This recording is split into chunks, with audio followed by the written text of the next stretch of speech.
Hey, sexy. Are you ready for a more open and robust debate on college campuses? Yes. Are you hungry for some hot, young, conservative chatter? Yes. How would you like a return to the good old-fashioned days of American traditionalism, using the latest and sexiest in cutting-edge, barely legal Silicon Valley cyber and biotechnology? Oh, yes. Then put on your slacks, tuck your shirt in, part your hair to the side, grab your Bible, drink your milk, and give a big Jesus Christ University welcome to Charlie Church. Thank you.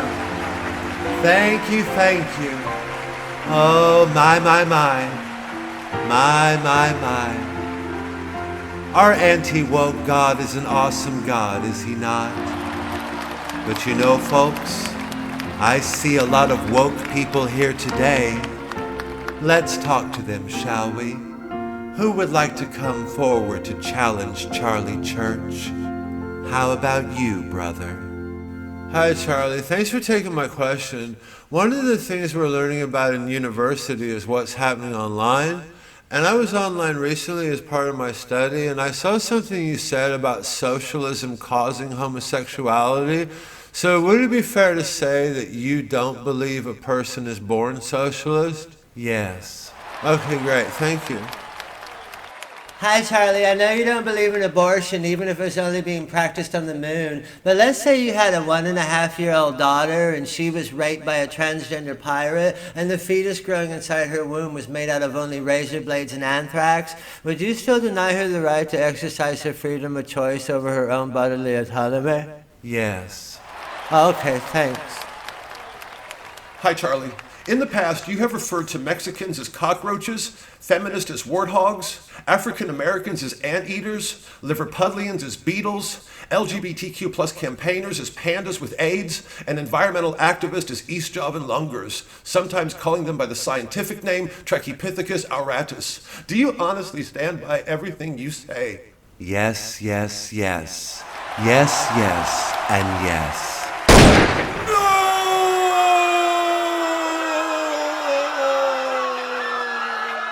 Very disturbing footage, very upsetting footage, very heartbreaking footage of the death of a great American hero.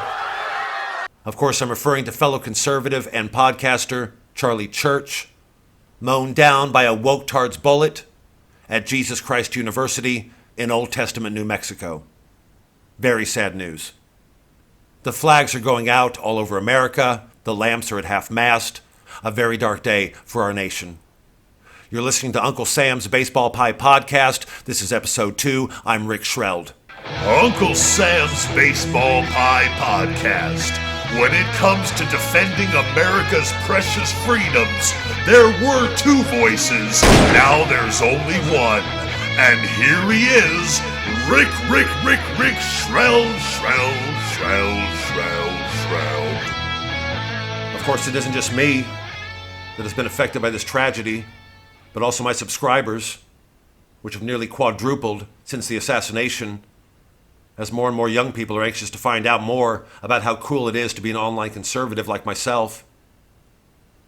But beyond myself and my subscribers, there are, of course, the people who knew him best, like the one-time wife, now-time widow of Charlie Church, Erica Church, herself a podcaster, a very brave, courageous, outspoken, patriotic, blonde woman who had this to say earlier about her one-time husband, now-time dead husband.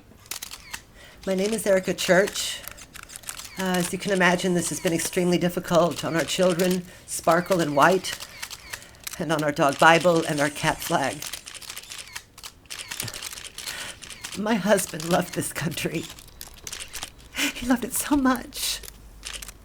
You know, we used to joke about how much he loved this country. And whenever he would come back late from one of his debates, I would stand in the doorway tapping my foot. And I would say, "You've been seeing that country again, haven't you?" Charlie's body has been flown back to Arizona this morning, where it lived.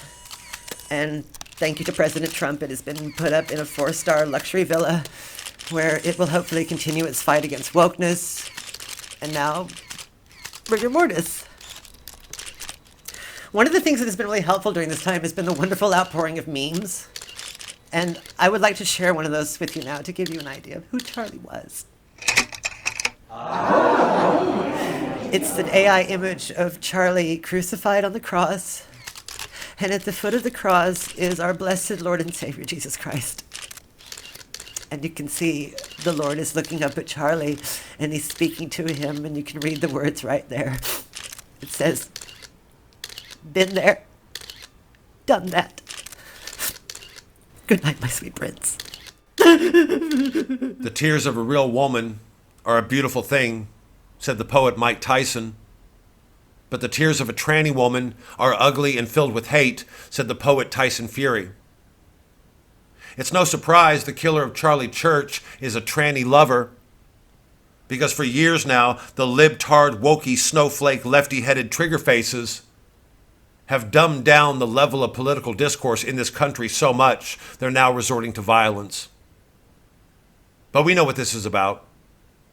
We know the Democrats are going to use this to push forward the controversial anti-murder bill, which would make it a crime in the United States to kill somebody, turning America into another Europe, another China, another California. Now, of course, there are some who are saying this has nothing at all to do with politics, that this Taylor Robertson, or I should say tranny lover Robertson, is just another Gen Z kid raised on the internet, whacked out of his skull on chat forums and video games. One person who believes this is so-called comedian Will Franken, who you might remember a few years ago made fun of me and this America Saving podcast in one of his so-called comedy albums, Selvatico V, whatever that means. Now, I am free speech. It is the bedrock of my cornerstone and the foundation of my ground floor. Free speech is what and who I are and when and where I do. No buts, ifs, or ands. But if you make fun of me and the important work I'm doing saving America, then you lose the argument. Then you lose the debate. So as I say, this Will Franken believes this has to do with so-called technology, a very dangerous attitude. Because if more people thought like Will Franken, not only would I have nothing to do, but neither would the snowtards I'm fighting. Because as much as I hate the snowtards, I hate Will Franken even more. Because at least the snowtards still get in the ring and dance with me. Well, I reached out to this so-called Will Franken, sent him an email. I said, "You're absolutely wrong about everything. Email me back. Let's discuss." No response. So I sent another, more detailed. I said, "Look, the internet is neither good nor bad. It's just a tool. AI is neither good nor bad. It's just a tool. Online pedophile networks are neither good nor bad." Oops. Need to edit that out. Yeah, but later, I'm on a roll right now. Okay. No response to that. So I sent a third and final email. I said, "It's sad. It's sad that you've chosen to behave in such a cowardly fashion and refuse to engage with the debate. It's sad. But it must be nice to be a coward and run away and produce long-form works of art when so many brave people like myself have to get up and produce content every single second of the day, whether we know what we're talking about or not." Well, I finally did get a response. It wasn't the response I anticipated or the answer I expected. What did Will Franken do? I'll tell you what he did. He faded me out. He faded me out of my own show. He faded me out as if I was nothing more than a funny little figment of his twisted imagination. He faded me out to stop me saving America from mental libtardation. He faded me out as if my struggle to preserve America's flag freedom were just a big joke for one of his so-called comedy sketches. He faded me out because simple canceling's too good for him. He faded me out to silence my truth voice. He faded me out. He faded me out. Hello, everyone, and welcome to Selvatico V, the one you paid for. And on that note, I would like to again thank all the remarkable individuals who paid to help get this album made. Your names, of course, will be mentioned in the end credits, so do keep your eyes peeled. And if you have not yet contributed to the Keep Will Franken Alive Fund, and you do enjoy this album, there are opportunities to do so via the links in the description below. You can either donate via PayPal or consider becoming a patron at patreon.com/Will Franken. In the meantime, though, before we get started, I wanted to ask you, have you guys heard over the past, 20 years or so, people banding about the sentiment, the world is so crazy it's just beyond satire. You can't even satirize it anymore. Don't even try. It's absolutely impossible. Satire is dead. Well, those are fighting words for me, and I like a good challenge, and I thought I'd give it a shot. And this is what I came up with. So I have to ask, what is a celebrity of your status doing in a place like this? Well, when I first saw what was going on, I thought, I've got a break coming up between my rock tour gigs with my rock group, the 19, so might as well come down here myself and give away some free chocolate bars to some hungry Gaza kids. Who likes chocolate? Who's suffering from starvation? Not anymore, catch. Now I'm sure the viewers at home can see this, but right now you have the biggest smile on your face. Well, yeah, because for me, helping people, it's like an addiction. Some people are addicted to drugs and alcohol. Me, I'm addicted to helping people and drugs and alcohol. But I'm not addicted to chocolate, which means I get to give away all this unwanted chocolate I got for doing the Cadbury's gig last month to some lucky Gaza children. There you go. How long have you been out here? Hey, don't give that to your grandma. That's for you, little man. Eat it up, bro. Now, how long have you been here today? Let's see. Got up about noon, so about 7 minutes. Wow, and do you have long to go still? Yeah, I'll probably stick it out for another half hour. Then I got to jet over to Israel, where I got my show tonight. Who's coming? Ooh, that's right. You can't. Okay, never mind. Now, for those watching at home who might be thinking, I'm not Xenophon L of the rock group The 19, what difference can I make? What would you say to them? Well, I would just say, I think a lot of people nowadays think that activism means just sitting at home and sending out hashtags, but it doesn't have to be that way. I mean, there's lots of places in the world you can send hashtags from. I mean, Israel's got great Wi-Fi and food, and I'm going to be there tonight at 9 o'clock performing at the Schindler Showroom. Come check it out. But don't worry, I'm not going to give any chocolate bars to the Jewish kids. In a world without heroes, there's one hero. From Gazaville, I'm Hernia Wilcox. Back to you, Jan. Jan? Who the hell is Jan? She meant Jim. Do I look like a Jan? You're starting to. Oh, thank you. I'm transitioning. But until I legally change my name from Jim to Jan, I'm going to get all the butchness I can out of this life. So cook my dinner, get over there, and get ready to do the weather. Ow! And where was this bitch 10 hours ago when I asked for this story? Because right now we've got some new news about rock star Xenophon L from the rock band The 19. Controversy tonight in Tel Aviv during the activist singer's performance at his sold-out show at the Schindler Showroom. Put on your parachute and let's jump through the air. Last night, sold out so. I want to show you I'm a stuntman who really cares. All Tel Aviv was on its feet. The plane we were once in is now far high above. The rock group The 19. What a funny kind of way to prove to you my love. I want to prove my love to you, my But love things took to a strange you. turn when lead singer Xenophon L got political following a performance of his song Prove My Love to You. Here's what he had to say. Thank you, Israel. You guys are like the greatest country in the world. Yeah. Oh man, I'm dry up here. Can I get another wet stuffed animal? Hey, I'm not used to this desert heat. It's not true what they're saying about you guys. It's not, You're not a bunch of baby killing kikes. You're civilized, you know stuff. Because I'm going to tell you, earlier today I was in Gaza, man, and they're stupid. They don't know anything, man. They never heard of the 19. They don't know the name Xenophon L. They got no culture, man. All they do know is how to eat chocolate, man.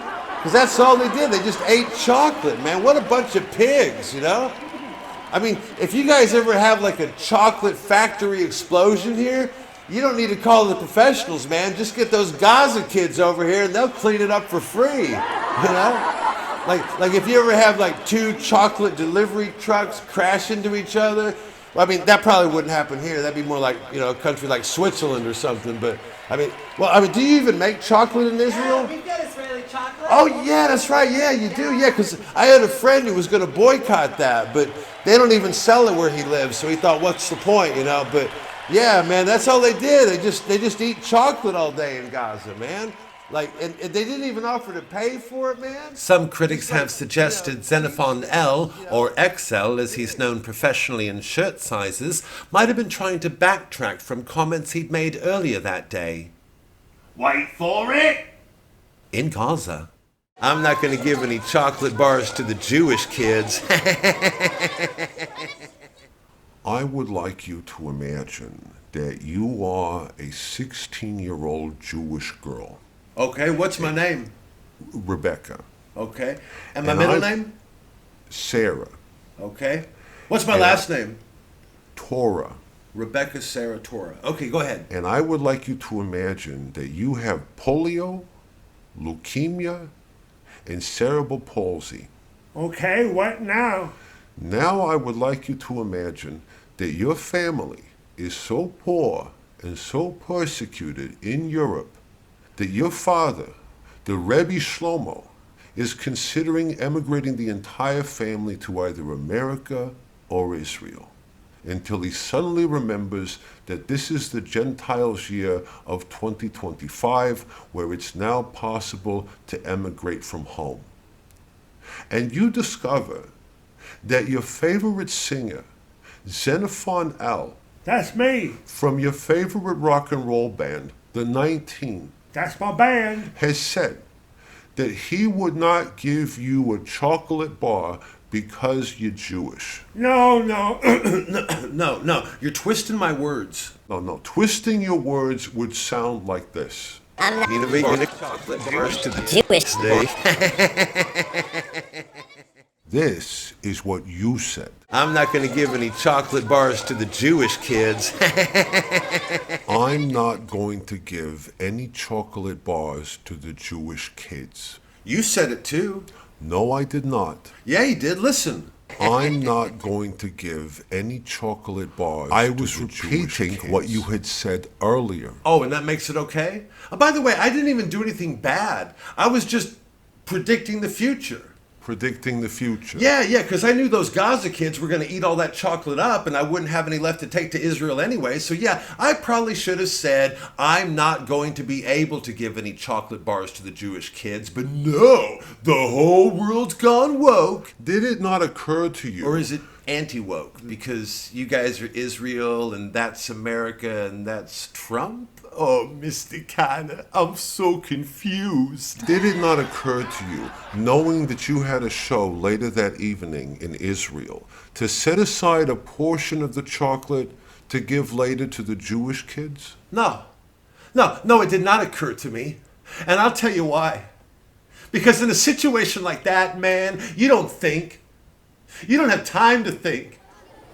You're surrounded on all sides by Gaza kids shooting off AK-47s high on a sugar rush. No, man, it did not occur to me. You weren't there. You weren't there. You weren't there.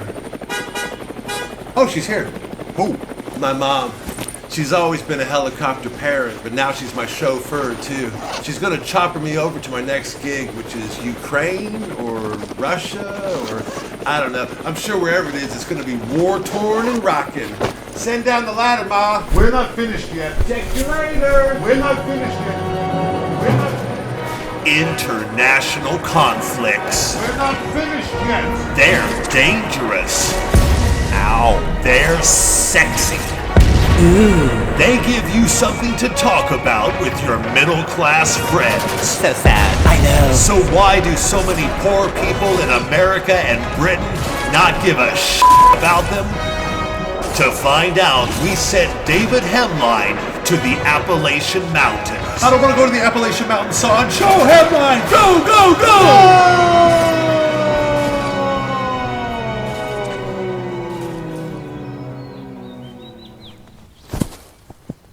I'm David Hemline here in the Appalachian Mountains to find out what residents think about a shocking new survey which shows that nearly 100% of Americans living below the poverty line don't give a rusty fuck about international... Did I say rusty fuck? Yeah.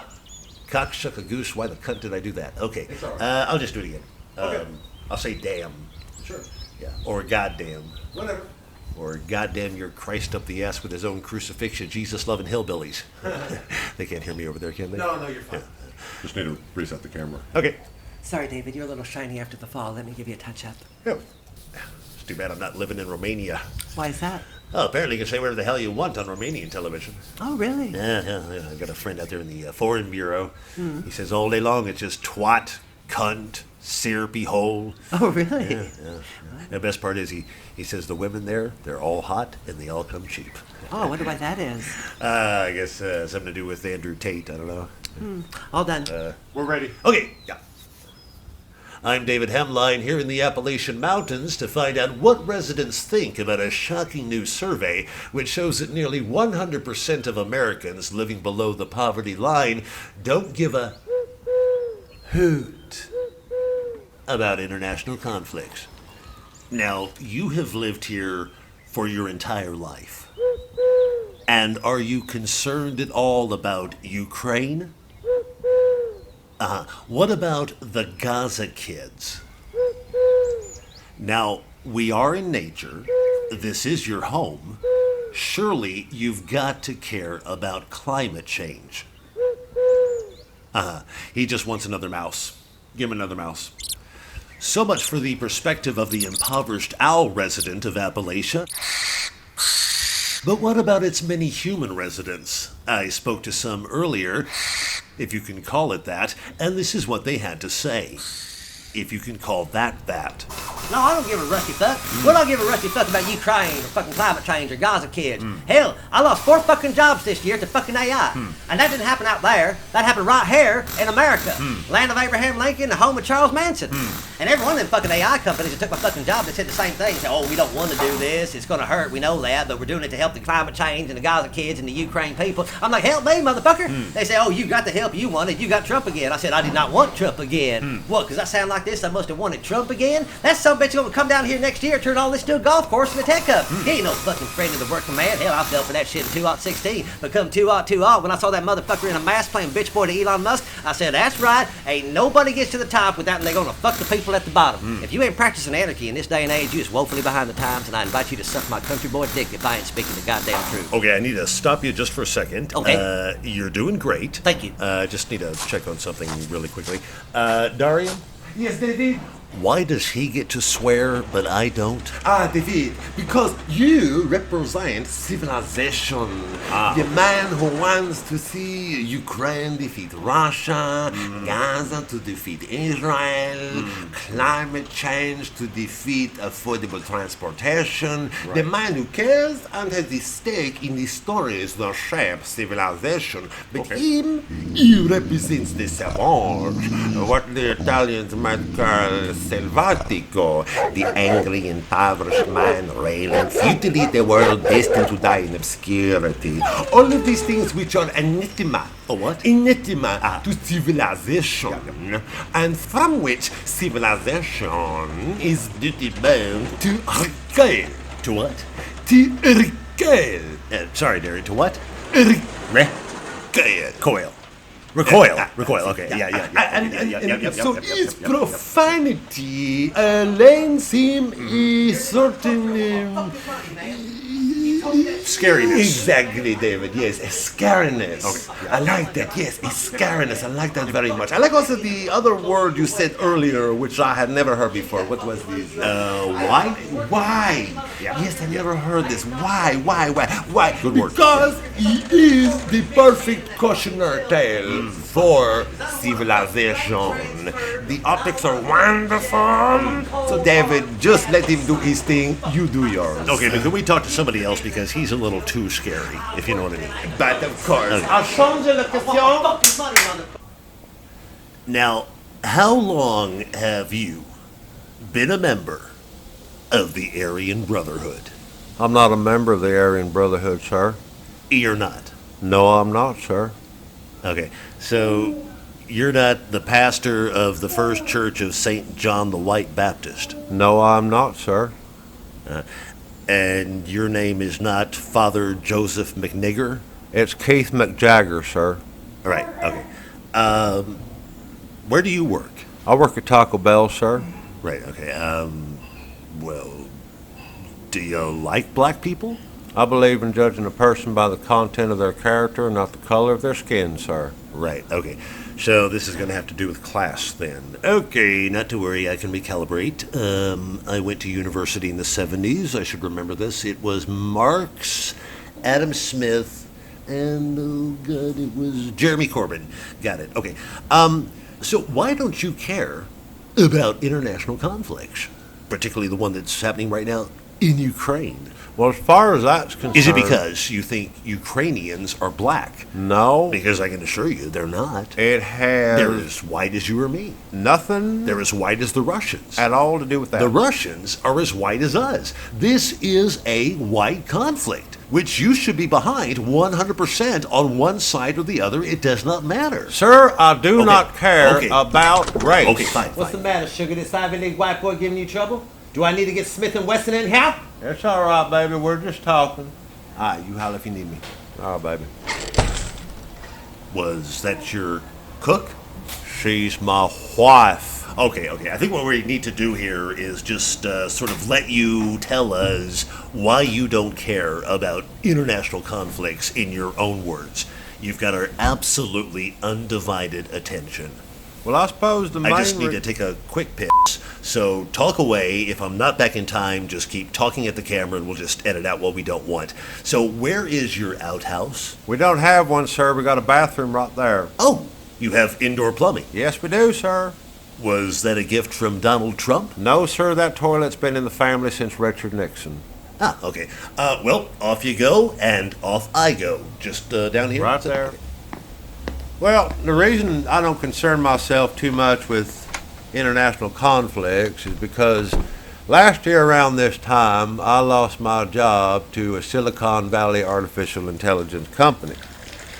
Now, of course, we all know there's no such thing as artificial intelligence. Intelligence either is or it is not. It's an organic attribute to be found in the natural kingdom. Now, of course, as I say this, I realize it's going to soar over the heads of anybody actually watching this primetime shit. Let me relate to you an anecdote instead. About 2 weeks ago, old boy I know got driven off his land. And as you can imagine, he's rightfully upset, and he's casting about in all different directions, looking where he was assigned the blame. Well, one day it's all China's fault, he's driven off his land. Next day it's all Russia's fault. One day he's blaming the UN for not doing enough to tackle climate change. I said, hell, you can go back and blame the Big Bang if you want, but you and I both know who's to blame. Fucking old Donnie Jackson right down the road. Local sumbitch politician sold his own down the river. Hell, we went to school with that motherfucker, country club preppy boy. He's a piece of shit. His daddy was a piece of shit before him. I said, why don't you and I think locally and act locally? Get ourselves some baseball bats, which we did. We drove out in the middle of the night to old Donnie's house while everybody was sleeping. We smashed in the windows of his brand new Bentley. Now, is that going to topple the empire? Probably not. But don't tell me it didn't feel nice watching them shards of glass flying all over his ill-gotten gains. See, if I'm in Auschwitz, who am I going to go after first? Adolf Hitler? Or that ass-kissing company man down the hall wants to throw my ass in the gas chamber? And that's all I'm going to say on the matter. Okay, what did I miss? Oh God, we were not recording.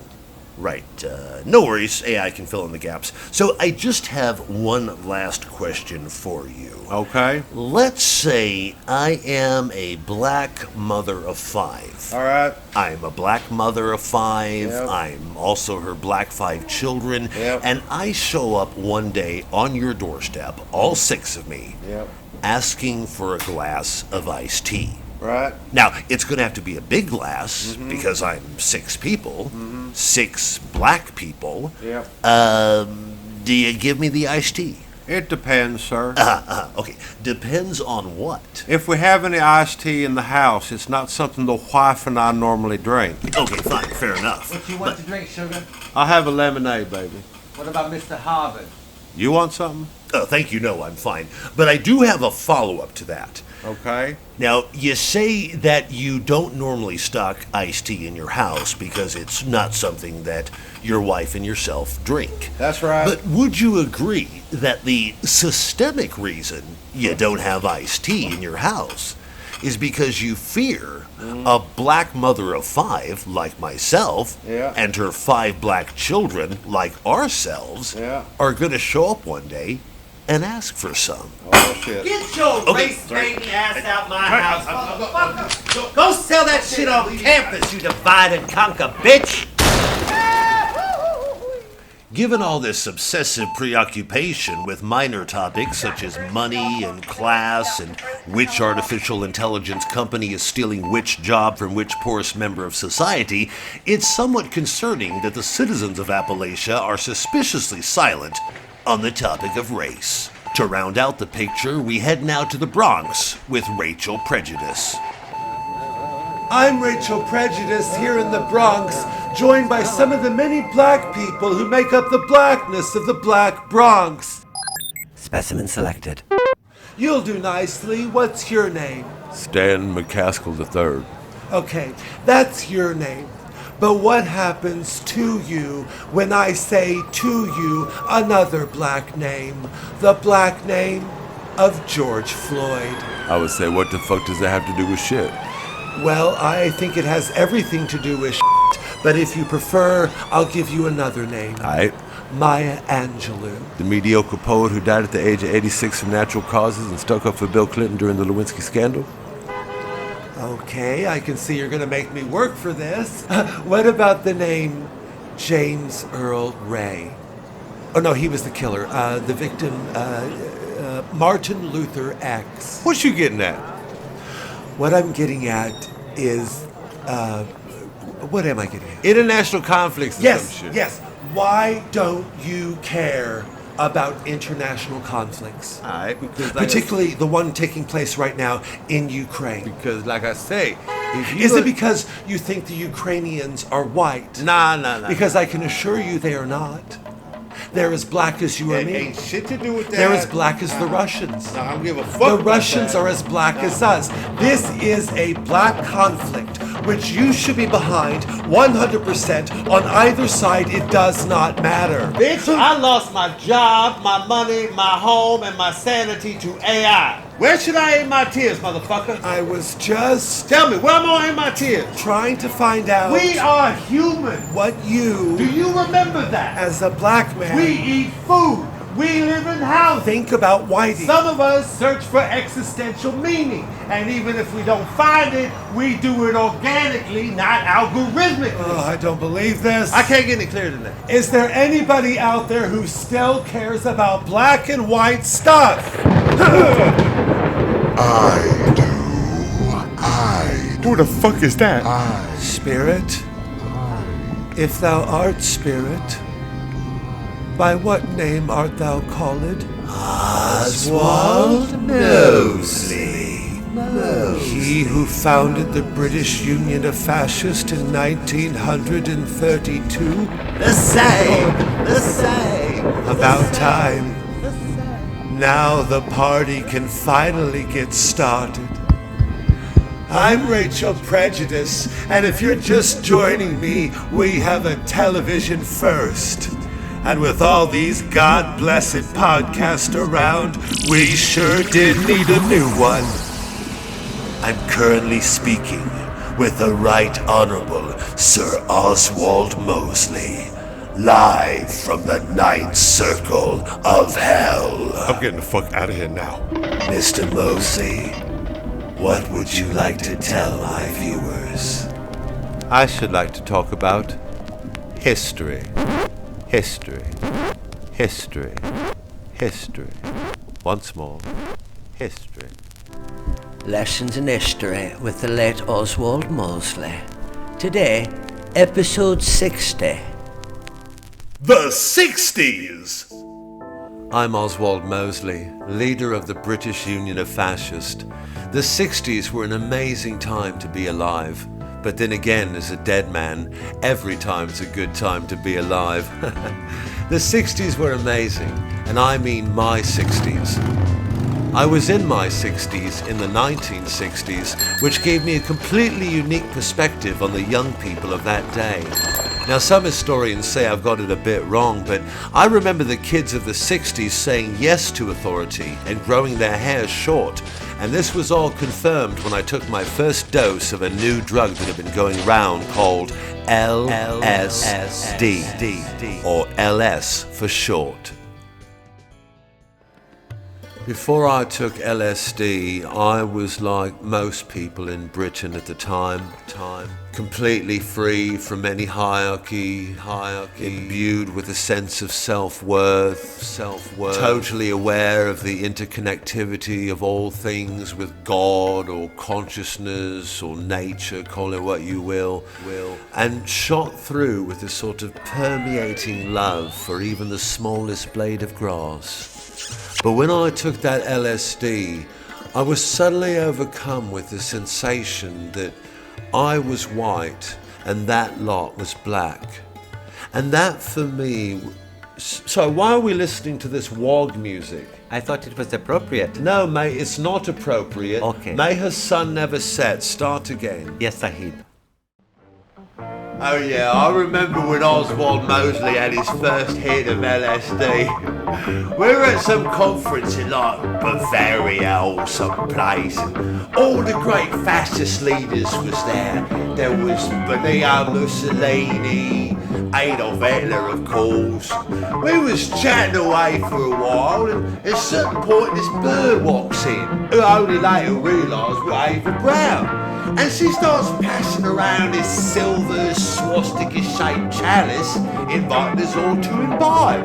Well, only later did we realise we'd just ingested a liquidised version of the dreaded lysergic acid dilethimide. So everything's fine for a while, and then all of a sudden at midnight, the clock struck 12.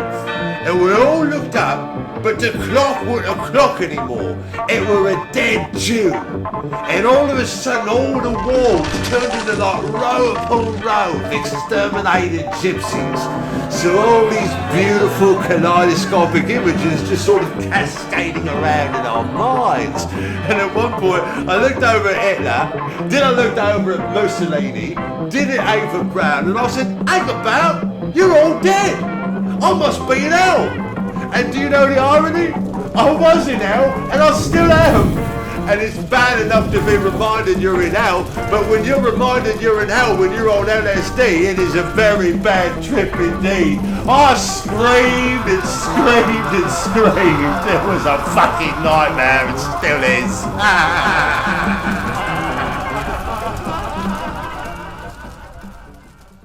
I can identify with Oswald Mosley. I too was in my 60s, in the 1960s. I had been living in Argentina under the assumed name of Rebecca Sarah Tora. And it was a wonderful time to be a fascist. The Irish were being murdered. The Cambodians were being napalmed. The Americans had just planted a flag on the moon. And at any second, a psychopath could blow up the entire Earth with the push of a button. It was a beautifully vertical, fractious, and unequal time. Some people say the dream of the 60s is dead. As dead as Mosley is the expression still being used in certain parts of Birmingham, but it's not true. Many of the counter-revolutionaries of the time who went to Woodstock to protest Janis Joplin complaining about migrant boats or disrupt The Who's debate with Jimi Hendrix about wokeism and stand-up comedy would eventually grow up. People like Bill Jobs and Steve Gates, who would go on to start very important companies That you couldn't live without. you couldn't live without. Meanwhile, the traditional roads of fascism were kept wide open as more and more baby boomers took jobs in government under a primary palette of ever-changing campaign colors, thus ensuring the nightmares of freedom and peace gave way to the dreams of increased mechanization and endless war, as well as supplying the world with an infinite pantheon of well-heeled political leaders. That you couldn't live without. You couldn't live without. All to make you fit for a society. That you couldn't live without. I love my society. What other choice do I have but to live free? Let's all play with society's ball. When it goes up, we all must fall. Hey! That you couldn't live without. Hey! Breathe. That you couldn't live without. Hey! Artificial intelligence, facial recognition, sex robots. That you couldn't live without. Far out. Wowie zowie. It was the album that changed everything. Untersturm für Paprika's misplaced testosterone band. But it isn't just the baby boomers who are working to keep the dream of fascist 60s alive, it's also their offspring, the generation called X.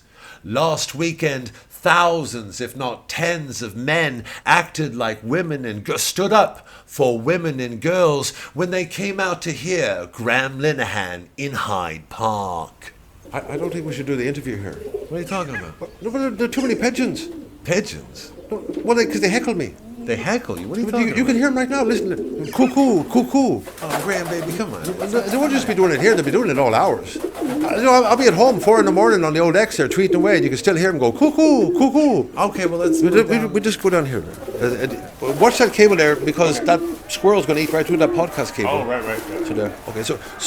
Okay, so you're with the BBC. Spiked Online. Oh, Spiked Online. That's yeah, right. Yeah, right. Because you drove me down here just now. I drove you down here, yeah. So I'm just so nervous. Okay. That's fine, So we'll do it like we rehearsed. Yeah.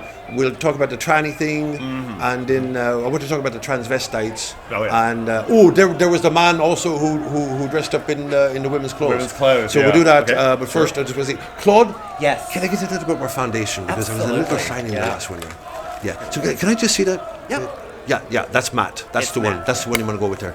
Yeah. Absolutely. And no, Claude, I don't suppose you brought the contour brush? I did. Oh, good. Then we'll do a little bit of blusher there for definition. For definition, 'Cause I think in okay. the Candace Owen one, I was a little bit saggy. Oh, Yeah, no. so there are 25 is a good one to go. 25, okay. So. Yeah, okay, so Graham, first of all, thank you for taking the time to actually talk to me.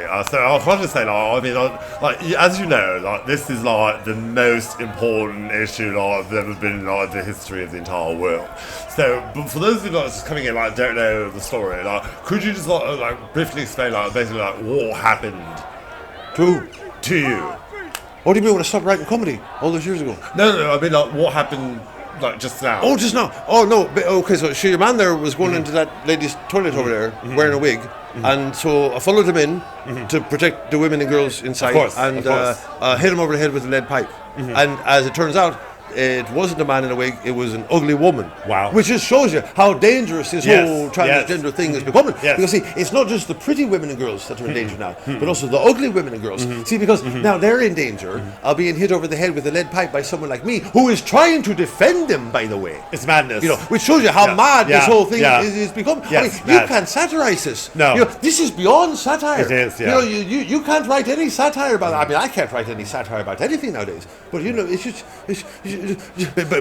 But you have paid a price. Well, yes. Because see now, I'm not allowed anymore to write for the pretty paper. Okay, so what is the pretty paper? The pretty paper on the pink perfume parchment. Oh, yes, Yeah, yes. I can't write for it anymore. They won't let me. You know, Wow. I wrote for them for 52 years. For 52 years, I wrote for the pretty paper on the pink perfume parchment. And now they say, oh, Graham Linehan, your ideas are too toxic. Wow. We can't have you here anymore, Graham Linehan. Go your way. Madness. There'll be no needing of you here anymore, Graham Linehan. May the road never darken your door, and may the wind be always at your face. Okay, if you wanna- May the rainbow never dazzle your eyes with her colours. Like, how's this? May the liffey be as vomit until I sight. Right here? There once was an old man from Chester.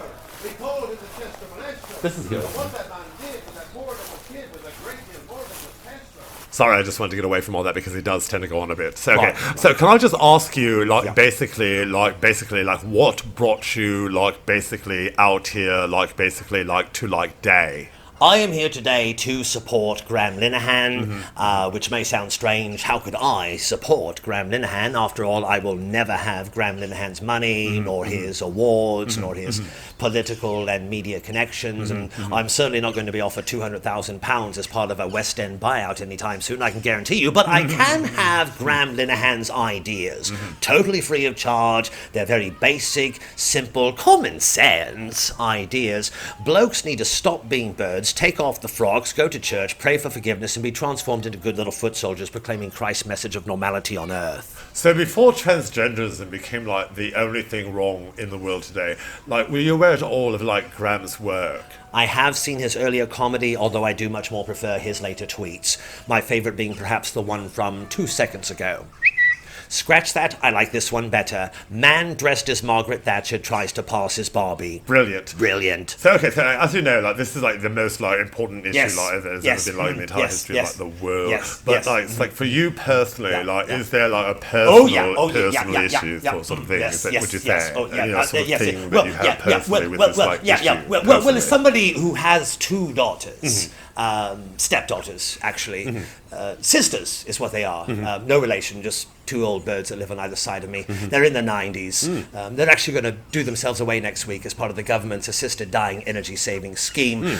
My involvement with this movement is to sort of do my bit to keep alive the old definition of a woman as a thing with a vagina, no matter how dry and scaly and crinkly and wrinkly that may be. Ooh, Sorry. okay, all right, okay. So can I just ask Yes. you, have you come from a long way away Yes. today to be here today? Yes, I felt it was very important to come up to London to protest today because, see, out where I live, it's a very small village, and we don't really have a lot of trannies to protest about. Where is that? Starmer Church? I don't think I know it. It's just outside of Marlbourne. If you go past East Wheatley on the M12012, near Barnswallow, there's a roundabout within a roundabout, 5 or maybe 25 miles as you go through Ramscackle, Cocksbark, Dog Meow, and Oink. Then you take the B12 to niacin, the C section to riboflavin. You'll pass by a big field of rapeseed, another roundabout, then a bigger field of rapeseed. Then it's 7 or maybe -7 furlongs from there to the NC-17 for 0.2 thousand light years from home, along Glendragon, Scabbard, Sword Whore, Dirty Boy, and Bitch. There'll be Corbin on your left, Farrat on your right, and just in the centre on either side is Starmer Church. Oh yes, I do know it. Yeah, Yes. and as I say, we don't get a lot of trannies out there. I think some are born there, but very quickly they sort of grow up and fly off to London to, I don't know, I guess molt. So one of the things that I will do down there to sort of keep the issue fresh in everyone's mind is I personally myself will dress as a lady and refuse to go to the toilet. Wow. Yeah, which might seem a bit extreme, but then again, this is war. Yes, it is. And of course, Yes, war it is. looked differently Yes, once yes. upon a time. Yes. War once Yes. looked like trenches and bombs and splitting the atom Yes. and Yes. remote-controlled drones Yes. piloted by Yes. fat, spotty Yes. bastards. Yes. But today, it looks like ladies' knickers and urination. So obviously you are dressed as a lady right now. I am. And obviously you are standing outside of a lady's toilet right now. I am. Have you found it more or less difficult not to go tinkle here in the woke, liberal, elite metropolis of London. To be honest, it's not been too difficult here. But then again, I've been in and out of that lady's toilet in this outfit at least 5 times already this afternoon. What? But You see, I'm in drag as an anti-trans activist What? because I'm actually Transgender comedian Samantha Nicorette, and I'm here to promote my latest show for the Edinburgh Festival Fringe. Tranny or not, here I come. Brackets, out of the closet. It's a comedy show about a transgender comedian with a little bit of comedy thrown in. So what are you waiting for? The show's going on right now and lasting in all perpetuity. So I am a transgender comedian. oh Christ! Yeah, it's not easy being a transgender comedian. It's really not. I mean, I'm good at knowing I'm transgender and telling everybody about it. Not so good at the comedy, though. That's not bad. So thank you, Edinburgh Fringe, for giving me a home to dick around in. Or I should say, vagina around in. Jesus. Or maybe not, because I am still holding on to my pee-pee, just in case I don't win the award this year. Let's get out of here. Yeah, let's go. So what else about me? As you could probably tell, I do have a lisp. Yeah, it's not easy being a transgender comedian with a lisp. It's really not. Very hard to feel like a sexy woman. Like, do you know when Lauren Bacall says to Humphrey Bogart, "You know how to whistle, don't you, Steve? You just put your lips together and blow." I can't even put my lips together, my tongue is so huge. It's a good thing I'm a lesbian transgender, because one thing a big tongue is good for is eating pussy. Did you hear me? I said eating pussy. Anyway, it's not easy being a lesbian transgender comedian with a lisp. It's really not. But last week things got really mental. I bought a new pair of shoes. Right, ladies? Right, trannies? We can all identify with wearing shoes. Beautiful high heels. I tried them on, but before I even stood up, I fell over. So I've been limping around all week like Jack Nicholson at the end of The Shining, when he's in the labyrinth and there's all the snow. But instead of being a man with an axe trying to kill his son, I'm a lesbian transgender comedian with a lisp, trying to work on my show about being a lesbian transgender comedian with a lisp. Really mental. Anyway, it's not easy being a lesbian transgender comedian with a lisp and a limp. It's really not. And by the way, where am I getting all of these references? Jack Nicholson, Humphrey Bogart, Lauren Bacall? I'm a millennial. I'm not supposed to know about any of this stuff. Anyway, it's not easy being a millennial lesbian transgender comedian with a lisp and a limp. It's really not. It's really not. It's really not. That was just a preview from Samantha Nicorette's latest one transgender show, Tranny or Not, Here I Come, brackets, out of the closet. One of the many shows played at the Edinburgh Fringe Festival this month. Hello, I'm Scotty McDonough. You're watching the Celts and Comedy YouTube comedy channel, where we're covering all things Fringe Festival. Remember, if you like to subscribe to click like. So, lots of people out and about today on the Royal Mile. Let's see if we can talk to a few passers-by. Excuse me. Fuck you, Scottish faggot. Okay. Braveheart's pussy. Excuse me. Do you have a wee second? Sure. Is this for the internet? Aye, it is, aye. Do you know I've never been on the internet? Have you know? I mean, I've done radio. Aye. Some television. Oh, aye. I starred in a few Academy Award-winning features. I did a lot of print modeling. I was actually on the cover of Vogue 2 years running, but never did the internet before. Oh, boy. Oh, it's nothing to worry about. Basically, any old numpty with a laptop can do it. Oh, doesn't sound like that big a deal then. See you later. Are you leaving? Yeah, and oh, by the way, Of course I've been on the fucking internet before, you fucking Scottish retard. Okay. Robert Burns is a douchebag.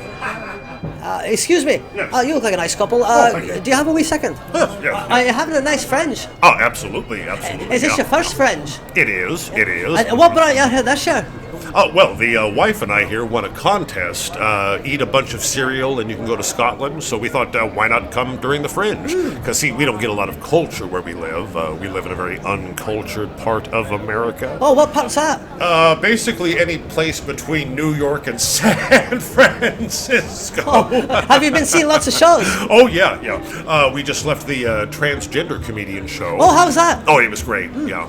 I probably learned more than I laughed, which is not something you normally say about a comedy show. Aye. I actually was thinking that when I was in there just now learning how funny it was that I wasn't laughing, which made me laugh, so I guess in the end it was a comedy show. Oh, and we also saw the cerebral palsy comedian. Oh, that's right, dear. Yeah, no, she was great. Yeah, we laughed a lot at her, but in the good way.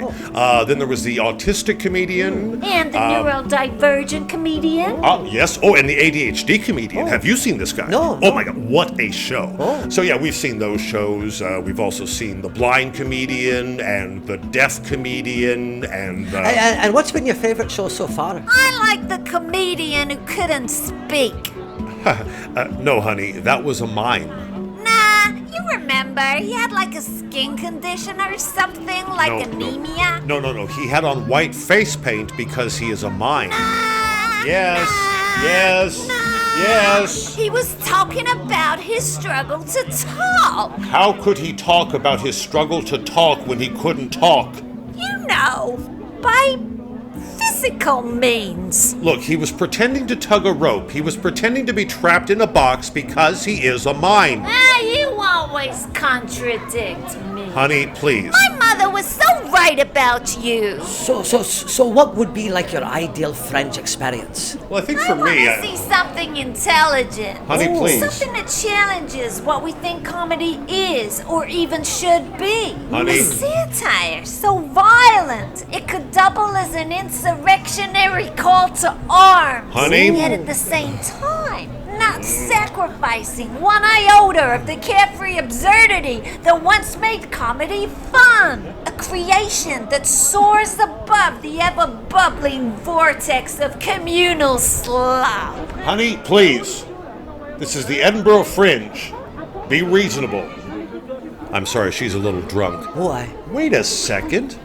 My wife doesn't drink. Say, just who in the hell are you? Gotcha, bro. I don't believe it. My old fraternity brother from Northeast Michigan, Iowa State, Michael Finance. At your service, bro. Hey! Alpha, Omega, Lambda, Gamma, Lambda, Pi, Pi, Pi, Pi, Pi, Pi, Pi. To all beef patty, special sauce, lettuce, cheese. God bless us in fraternities.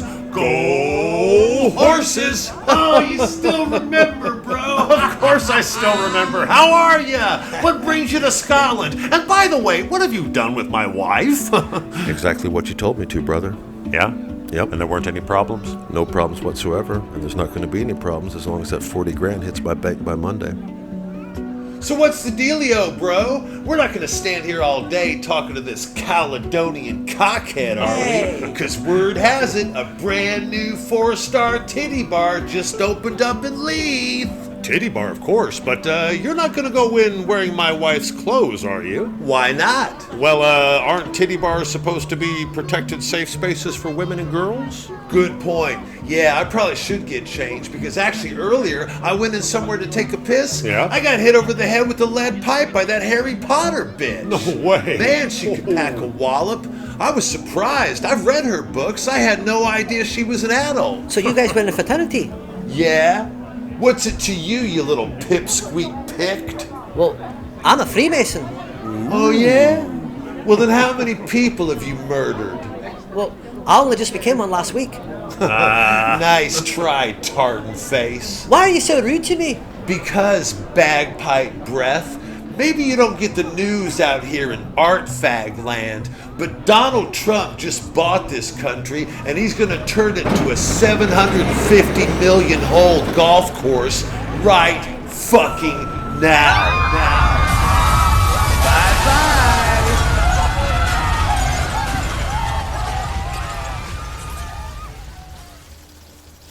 Hey, very nice. Yeah, It'd be even nicer if that asshole up there would let us play through. Mm-hmm. Hey, moron, hit the fucking ball. Let's go, dickhead. I'm talking to you, asshole. Come on, hit the fucking ball. Come on, you fucking retard. We're waiting, douchebag. Let's go. I hear voices. Fucking stupid. I thought all the demonstrators had been rounded up and eliminated. They have, Your Majesty. Those are the new American owners of Scotland. I see. Well, I suppose we better let them vent their spleen. As you wish, Your Majesty. Is that right? Is what right, Your Majesty? Vent their spleen? Yes, a very appropriate application of the phrase, Your Majesty. Oh, good. I wasn't sure. I think I had read it once in a greeting card. Your Majesty. And what are we doing here again? We are playing the game of golf, Your Majesty. It is a very old game. A very old game indeed, Your Majesty, yes. I like old things. Yes, Your Majesty, I am well aware of it. Dicko! Fuck this. Give me that driver. You can't do that. That's the king. Hey, listen, you little Loch Lomond loser. You either do your job as a caddy, or we're gonna send you and your whole Scottish clan back to Africa where you belong. Give me that fucking thing. Hey, fuckface. 4. Yeah, Nice. yeah, Very nice. yeah. Now, I wanted to ask about this game of golf. Is the object... Ow! What was that? That was a golf ball, Your Majesty. But my golf ball is here. Yes, Your Majesty, it was a different golf ball. So the goal is to collect as many golf balls as I can. No, Your Majesty, your focus should be on your ball and your ball alone. And what do I do with my golf ball? You put it in the hole, Your Majesty. The whole what? This hole, Your Majesty. Hole is a noun, and not as an adjective. Not like the whole enchilada. No, not at all, Your Majesty, no. What is an enchilada? A spicy, chili-flavored entree often found in the cuisine of Mexico, Your Majesty. Can I have one? Certainly, Your Majesty. Consuela, Si, senor. could you get His Majesty an enchilada? But how will I do Just this? do it. But how can I Just do this? do it. Where will I Do find... it, or we will have you and your entire Beaner family shipped back to America where you belong. That's where I wanted to stay in the first place. Listen, if you don't find an enchilada, they're going to find you dead in a Paris tunnel shortly after being raped by the king's brother. Now go! Tyrannos. So not like the whole enchilada, Exactly, Your Majesty. and not like the whole wide world. Precisely, Your Majesty. The whole wide world is like a big ball. If the astronomers are to be believed, then yes, Your Majesty's simile is undoubtedly fitting. So I am to put the whole wide world into that hole? No, Your Majesty, such an activity would lie beyond the power of all but God. Am I not God? Your Majesty comes a close second. I am the silver to God's gold. Amen, Your Majesty. So anyway, you put this ball into that hole. Very well. Not with your hands, Your Majesty. I see. Nor must you kick it in, Your Majesty. You must use this. A stick? Yes, Your Majesty. I am to put a stick into a hole? Yes, No, Your Majesty. You My used father once put a stick into a hole, and now I am here. A very stirring poetical image, Your Majesty. As I was saying, you use the stick to put this ball into that hole.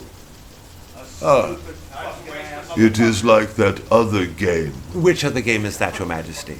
The one where you put your right hand on a green circle and your left foot on a red. No, Your Majesty, that is Twister, a quite different game altogether. No, I mean the game where you have to get all the right blood to earn the real power. No, Your Majesty, that is incest. What is the game where you have to guess the color of your sister's underwear? No, I'm not entirely sure, Your Majesty. I could research Wikipedia if you'll permit me the use of the royal device. Ooh, ooh, balls. Balls. Ooh, balls. Balls. Balls. Ooh, balls. So as I say, we've got about 36 hours of this material. We piloted the first 2 hours last weekend, and at first glance the viewing figures don't seem too promising.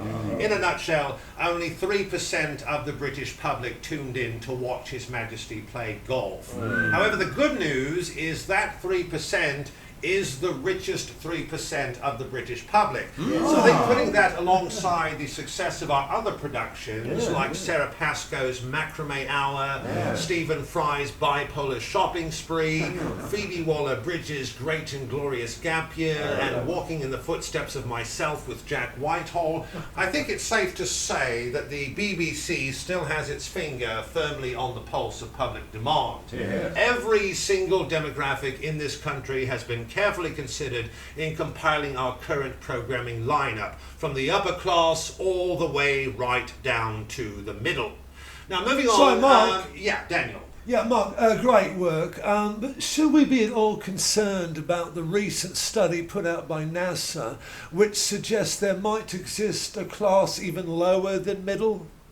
I think that's been debunked. Has it? Yeah, it was hackers hacked into the NASA computer. Hackers? Yeah. What kind? Russian, I should imagine. I thought they were Israeli. Could be Ukrainian. Maybe Palestinian? It's really hard to say. Who's the enemy today? Tom, give the wheel a spin. Righto. Hackers. Hackers hacking away their usual hackery. Who is it, Tom? The Welsh. Ah, the Welsh. Traitors from within. So Welsh hackers launched a cyber attack on NASA's computers, spreading class disinformation. I'm not surprised if you haven't read the story, because Laura's still writing it for Newsnight tonight. And by the way, what a great AI prompter Laura's turned out to be, eh? Yes. Well done, Laura, on that whole AI is good for you story. AI, I need your help. My boss has just congratulated me. What should I do? Say thank you, you stupid bitch. Thank you, you stupid bitch. Laura? AI, I've made a terrible mistake. Could you please advise me? Say sorry, you dizzy cunt. Sorry, you dizzy cunt. Laura? AI, I'm in over my head. What are my options? You still have your cyanide capsule. Good idea. What would I do without you?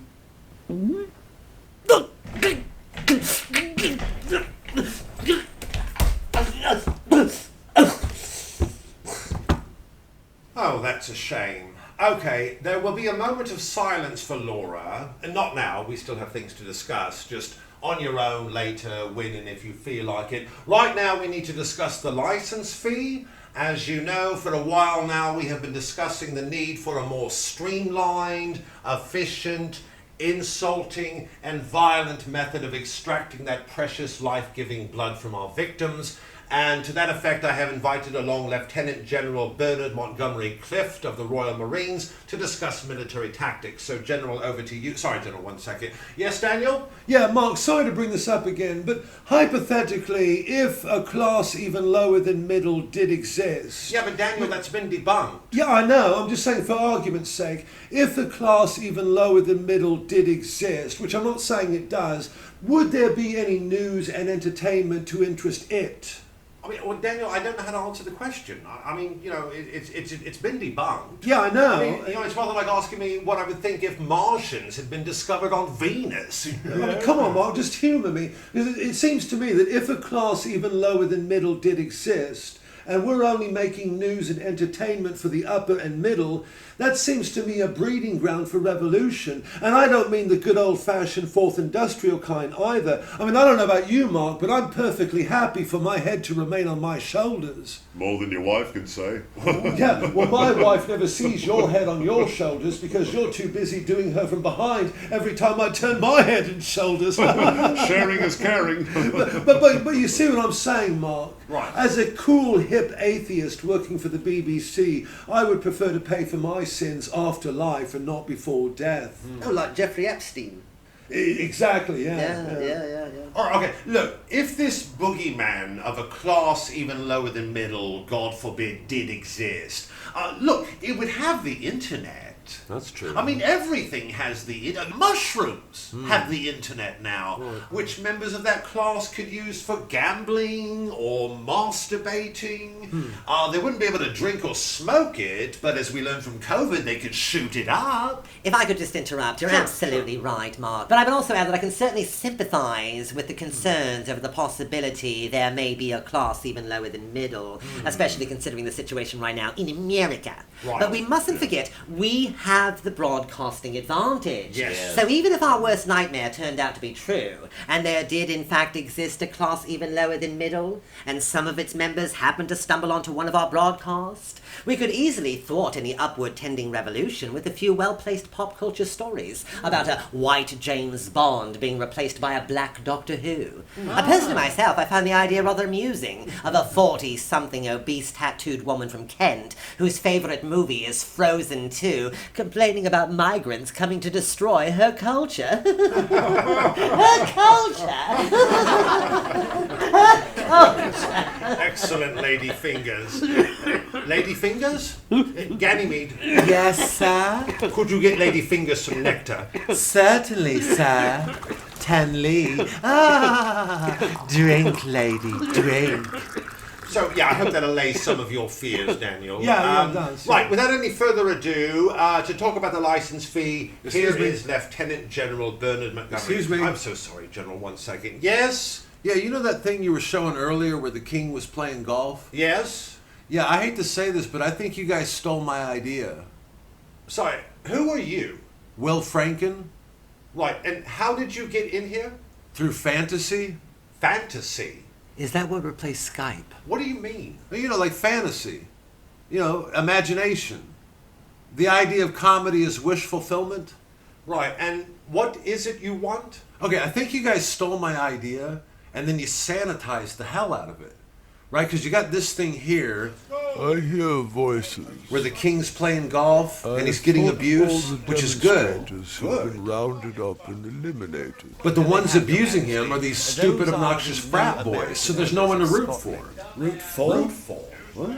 You know, even the Scottish guy, he's just another bootlicking lackey for the establishment. Establishment? I mean, the only sympathetic one is the Mexican girl, but she never gets her final act of revenge. Is that right? Right, but in my original version, things are much more clearly delineated. You know, just a bunch of good old boys and girls out from where I'm from, going around with guns, blowing away world leaders.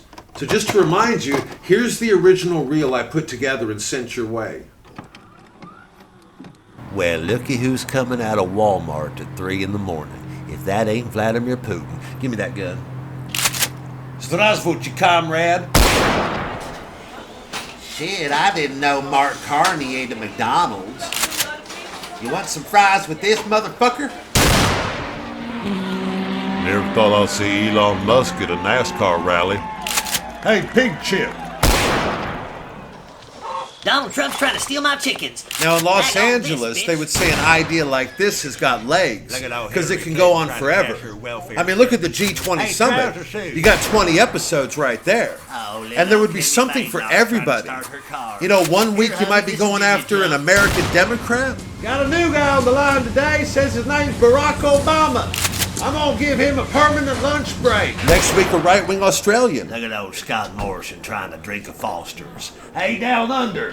Heads up. Is that Tony Blair on And that when you've road exhausted the crew? political classes, Hey, new you labor. still got all these other How about levels, some old like the fake philanthropist. You done caught your limit today, Bill Gates. You looked hard. Might be it's time to go sleep with the fishes. Media influencers? That was a mighty fine lecture you gave today, Mr. Tucker Carlson, but I think you might have ended it better like this. And don't forget all the billionaire tech freaks. You can't hide out in church forever. Hell's a calling, Mark Zuckerberg, Jeff Bezos, Peter Thiel. See, my version has a more appealing dynamic, right? It's more universal, it's got a moral edge. It doesn't lie to the people and say, the best thing you can do is vote the tyrants out of power with the right political party. It dispenses with all the middleman bullshit and gets us right back to the garden. Right, we'll let you know, but Let right me know now, what? That's what you said before. You ended up stealing the fucking thing. We will get back to you, is what I'm saying. No. There's no getting back to me. I'm here now, and I want to know, am I getting credit and am I getting paid? Because I wrote the fucking thing. Right, we'll discuss that later, because Look, right now... if you want to keep the king playing golf, that's fine. Personally, myself, I don't think it's a very good impression, but when's the last time you guys gave a fuck about authenticity? I just want to know, am I getting credit and am I getting money? Let's shelve that for now, because at the moment... Can you answer me? Am I getting credit and am I getting paid? We need to discuss the license fee. Am I talking to myself up here? I'm still And here. I've kept the general I want to waiting know, long am enough. I getting... What the So- fuck is happening? Are you fading me out? General, sorry to keep you waiting. Are you fading me out of my own fucking comedy? How fucking To dare discuss the license fee, I wrote this scene. we have I wrote Lieutenant you all. General I Bernard fucking Montgomery wrote the whole Clift, fucking album. This is my fucking creation. and he is going to discuss military tactics to retrieve the license fee. So, if you'd like to If you're gonna do Pirandello, approach do it the right. lectern. Yes. Characters are searching for the author, not the other way around. You fucking dickheads. Faking my own fucking comedy. Stand easy. Gentlemen and friends of gentlemen, your average license fee avoider is a right old slippery snake, of the sort often encountered in the dusky climes of the darky lands of cartoon. They are concerned with two things only, themselves and not paying the license fee. Harumph. Now, sadly, of course, we are rather hampered by the fact that in order to secure this strategic resource, the targets must be kept alive. At least, physically. For we might easily win over their hearts and minds by first killing their hearts and minds. Using a team of government-approved sappers, a series of smart devices can be established along the perimeter of every target domicile, thus creating a breach between their income and your pockets, following a lengthy war of attrition, of which the main objective is the complete annihilation of their souls. Now, does the soul exist in the first place? Well, as a devout C of E man myself, I can honestly say, I don't know, I really don't know. But I do enjoy having tea with my local vicar from time to time. Now, moving on to the following. I'm so sorry, General. Ganymede, Yes, sir. see who hammers at the gates of Olympus? Certainly, sir. Tan Lee. Ah, who is I say, Hey, it's me again. That's one good thing about the human imagination. You can always find your way back in. what? So listen, I know you guys aren't interested, but I can't let you say no definitively until you've at least heard the series finale. Please. It's very, very simple. It just involves a BBC programming meeting and an Uzi, and it goes like this.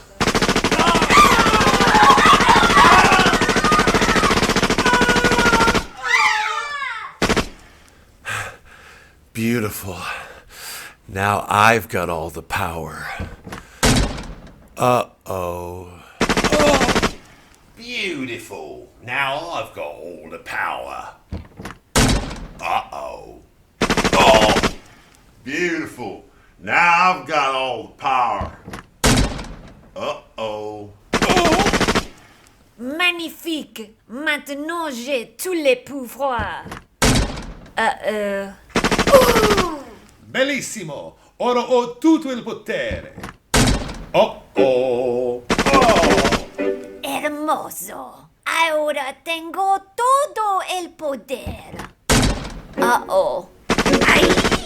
Прекрасно. Теперь у меня есть вся сила. О-о! Чудово. Теперь у меня вся влада. Uh-oh.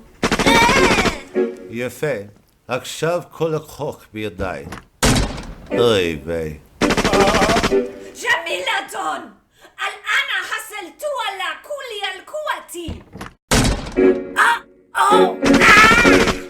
Beautiful. Now I've got all the power. Oh. Beautiful. Now I've got all the power. Oh. Beautiful. Now I've got all the power. Now I've got all the power. Oh. Beautiful. Now I've got all. Now I've got all the